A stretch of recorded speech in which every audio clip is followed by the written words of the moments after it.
If you or someone you know is still dealing with dark spots in 2024, you may be eligible for compensation.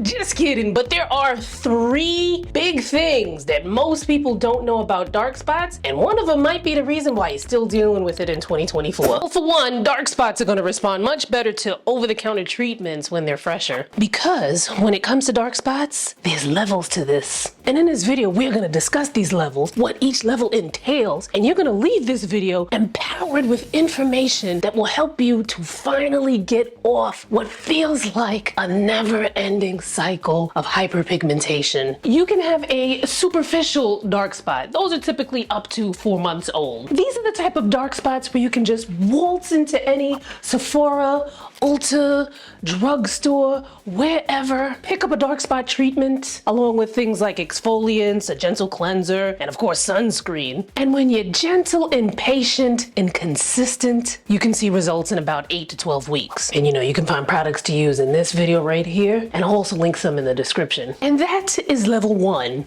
If those spots are older, like you done had them for months, years, it's possible them joints went to level 2. These are deeper in the dermis, or second layer of the skin. And although you might see some level of improvement by using some of the over-the-counter treatments that we just discussed, you're likely not going to see the amazing results that you're looking for. And it's not that those products stopped working or they're bad, they just did what they could. Similar to if you severed your arm, you're gonna need more than a band-aid. Typically when you're at level 2 and you're looking to see great improvement, you're gonna need the assistance of a Skin of Color Pro. This usually might start out with a series of facials if you're going to an esthetician, or a prescription topical if you go to a dermatologist. When I was trying to get rid of the discoloration underneath my eyes, my dermatologist started out with a prescription topical cream, and you can see all about that in this video right here. But after you finish watching this one. However, that does require, putting on clothes, making an appointment,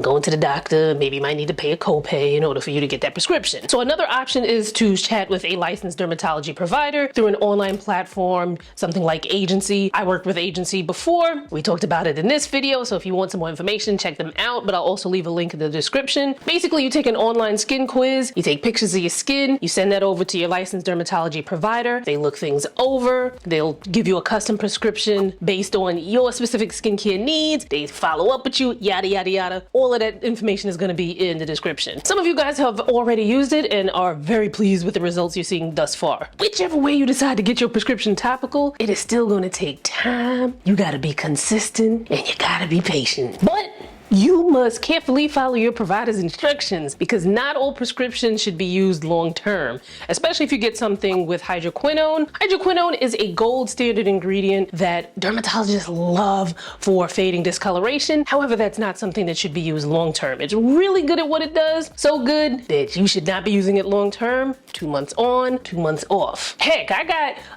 this might be a little TMI, but with family, I had a little eczema patch, right up, underneath my titty, and I got a prescription to help, with the little eczema patch on my titty. And that also had very specific instructions on how often to use it, and I'm only to use it for a short period of time. So you gotta be one with the words. You gotta read and comprehend and follow directions. Anyway, a non-prescription option that is also very promising is called Cispera. Now, you don't need a prescription. I just said that. You don't need a prescription for Cispera. However, it does cost a pretty penny, and it's usually only sold at places like a dermatologist's office, a med spa, these sort of places. But it has some promising data showing that it can be just as effective as 4% hydroquinone, but you're able to use Cispera long term. Now, if you're not seeing the type of improvement that you desire after properly using your prescription topical or a non-prescription topical like Cispera, your Skin of Color provider may move on to the next step, which might be chemical peels. So chemical peels contain higher concentration of active ingredients, and active ingredients are the ingredients that cause a change in your skin.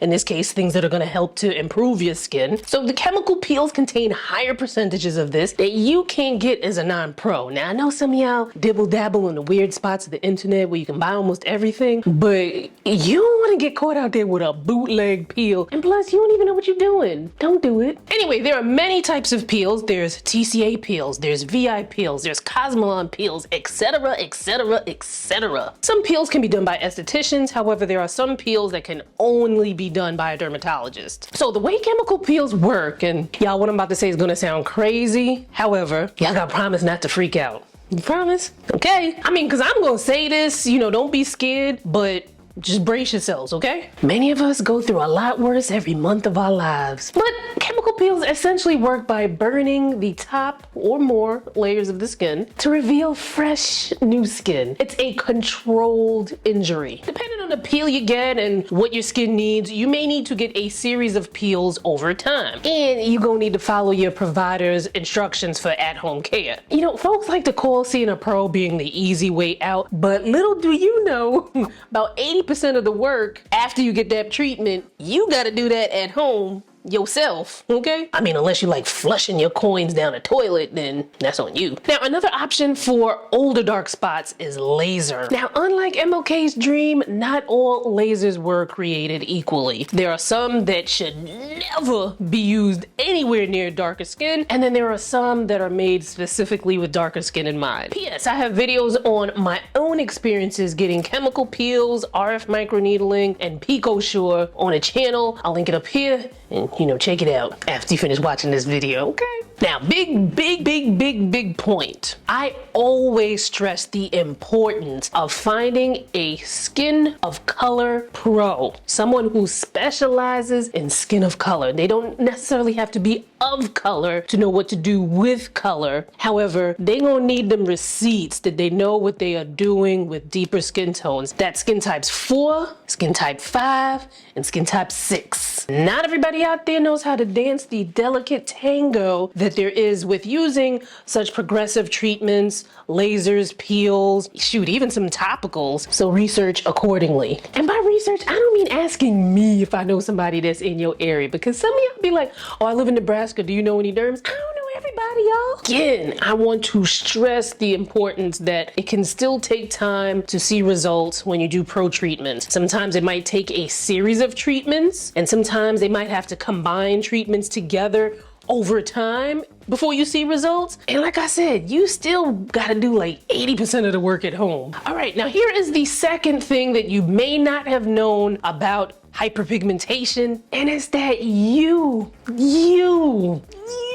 might be inadvertently making it worse. Always remember that when it comes to hyperpigmentation, irritation can lead to inflammation that can lead to hyperpigmentation, which means that although there are some things that we just can't avoid, if you can avoid irritating your skin, you can avoid additional hyperpigmentation. For example, y'all be watching these how I cleared my skin fast in 1 week videos, and you use all of this potent high percentage skincare and using all these exfoliants, and you're doing this and you're scrubbing your skin and you're doing that because you want to hurry up and get rid of these dark spots, when in actuality you kind of hustling backwards and you can make things worse. Skincare products that are too harsh for your skin can irritate it and make hyperpigmentation worse, like I just said. So instead you want to go low and slow, and basically that means when you're trying something new on your skin, go with a lower percentage first and slowly introduce it into your routine. Does that mean that you'll never get irritated? No, but when you go low and slow, you're able to mitigate that irritation. So you're able to kind of catch it before it blows up in your face. Aside from the products that are too harsh for your skin, additional things that can cause hyperpigmentation include, but are not limited to, scrapes and scratches, friction. Now this could be skin rubbing up against the skin, like underneath the arms and in between the thighs when you just naturally walking. It can also be from your clothing. Like I remember when I was in my worst pigmentation era, I just had to wear baseball caps. For whatever reason, I just wanted to keep wearing baseball caps on top of my weave, and the baseball cap kept rubbing up against my skin, which caused me to break out, which caused hyperpigmentation, and yet I kept wearing the baseball caps. Vicious cycle. Bug bites. Allergic reactions. This can be from products, it can be stuff from the environment, it can be your clothes too. Oof. Dry skin, eczema, sun exposure, hormonal changes, aging, certain medications. Now, some of these things you can avoid, some of these things you really can't, but at least you can be more proactive. And the third thing that people don't realize can be causing hyperpigmentation is your hair. Luckily, we're talking about it in this next video. Click on it right here care, and I'll see you there.